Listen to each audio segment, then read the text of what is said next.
Hi everyone, and welcome to Let's Win.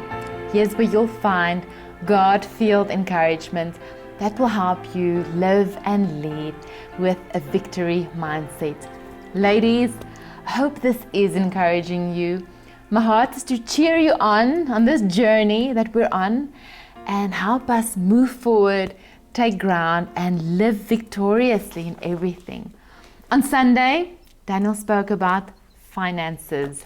Yes, finances, often a bit of a sensitive subject. It shouldn't be at all. It should be one of those, hey, this is good, this is going well, I've got it, one of those kind of subjects. But Daniel did actually such a good job at just sharing such a good kingdom perspective on what our finances should be and what it should be do inside of us. And so I really encourage you to go have a look at that. I asked the Lord, is there something more?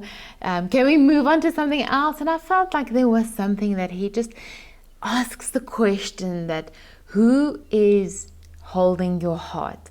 Who or what is holding your heart? I saw a picture of just hands covering a heart. And I felt the question, who's holding your heart? Is finances got a hold or a stronghold on your heart? Or is God got the stronghold over your heart? And so it's not going to be a long session this morning, not a long talk. I wanted us to just go back and look at our own lives and what are the signs of an unhealthy financial or relationship with our finances, and what are the signs of a godly relationship with our finances, and how do we know where we're at? So I just wanted to encourage us with a few signs that you can go look at. What is my life? What do I feel like when it comes to money? What are the things that pop up? Is it good? Is it bad? Should I go back to the drawing board with the Lord and just get to that healthy state, that healthy relationship with finances? Daniel spoke about Amos, and if we look at the end of Amos, there's a promise that God gives us where the plowman will overtake the reaper. And we know the scripture so well, but I love the way he put the two next to each other.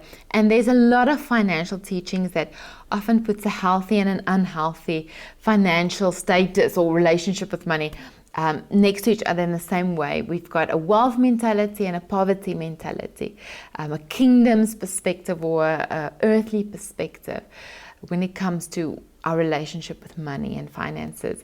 And in the same way, you can take the plowman versus the reaper. Now, a reaper is not bad. If you can reap, the Bible actually speaks about enjoying the fruit of your labor. So to reap is not a bad thing at all. But it's just, where's our focus? And what does it mean to be a plowman? So you can go listen to that. But a few things that I just did want to highlight is, in our lives as women, where are we at?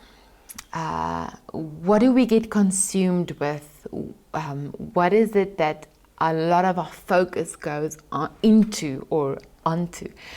And I felt to just ask a couple of questions. So here are the questions, and I might even just put this on a little PDF for you. But are you focused on the now? Because that's what a reaper does. He focuses on now. What can I get out of this situation? What can I, if you think about, he's looking at a field filled with crops. He needs to get as much as possible before it goes off. How much can I get out of this? The plowman is, how much can I generate for the generations to come? What is the legacy I can leave behind? He's future focused. He's focused on looking ahead. Now, this is such a typical tactic of the enemy to keep us focused on the now.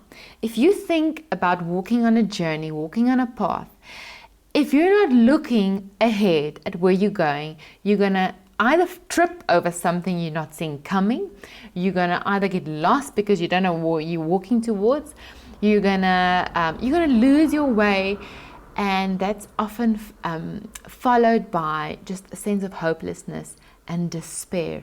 If you're looking now, if you're focused on the circumstances now, Because I know for many of us, the now is often not a great picture. It could be consuming us. For many of us, now is looking rather desperate. And it's real. For many of us, with the season we're in, there's might be a desperate time. But if we're focusing there, if we're focusing in this now, what we're feeling now, we're going to sink into despair, sink into hopelessness. And that's not God's heart for you. He's saying, focus on me, focus on what is to come, focus on the potential, focus on what I have laid and promised.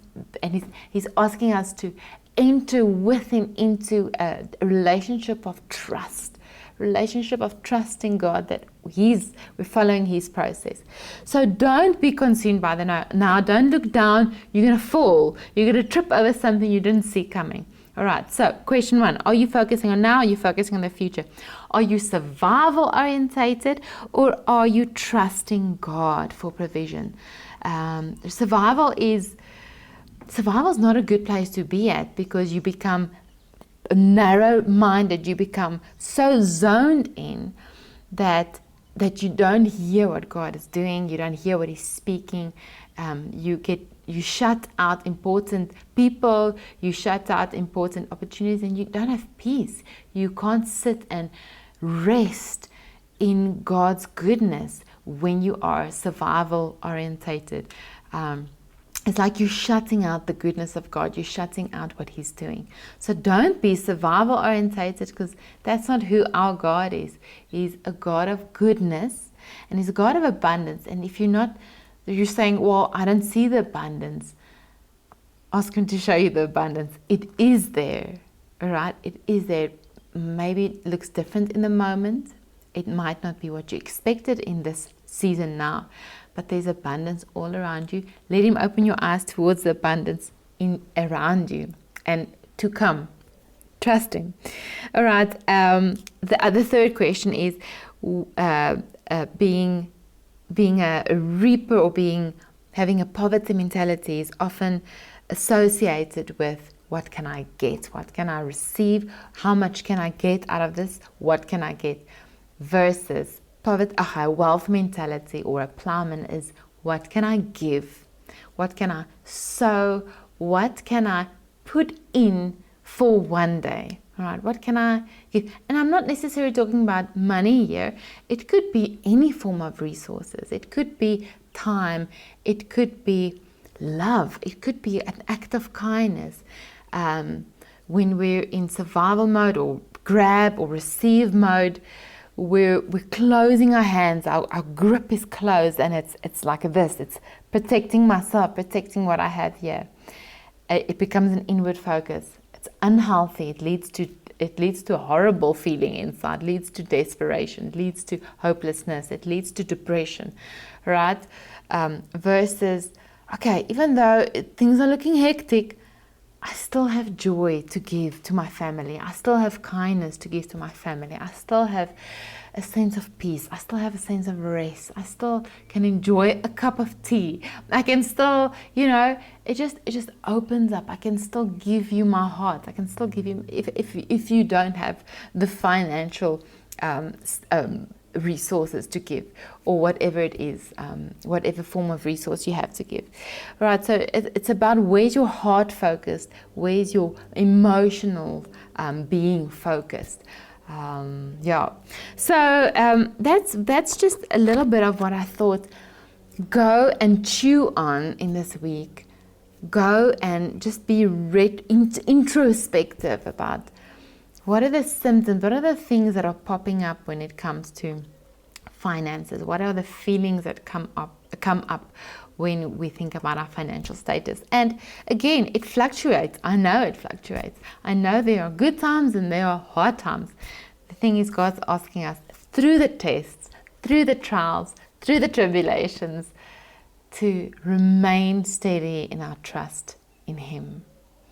And this is what gets us through. This is what keeps us on your journey. This is what brings the testimony, when He has pulled you through, when He has shown Himself to be faithful, which He always does.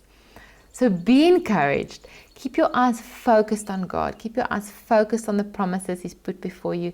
And this is one thing I also wanted to say. Just continue asking God for heaven's strategies, for heaven's perspective. If you're finding yourself in a tough situation, sit with the Lord and ask Him for heaven's perspective, heaven's strategy. Think about that throne room we spoke about a while back, governing from the throne room, governing from heaven's resources, governing from a heaven's mentality. That's where He's placed us. He's placed us in a place of authority, and having a victory in these tough situations gives us the authority to one day just soar over those difficulties as they come. So sit with the Lord, ask for heaven's strategies, and keep your eyes fixed on the light. Keep your eyes fixed on where He's taking you. Don't look down. Don't be caught up in the now. Don't be caught up in the despair. It's not good for your heart. It's not good for your emotions. It's not good for your children. It's not good for anyone. All right? We sink ourselves into a hole. So climb out and fix your heart on what is eternal, what is from God. Bless you. I hope this encourages you. I hope this cheers you on. We can do this. We can win, because that's who He has created us to be. So may you win today, win tomorrow, and in this week. Bless you.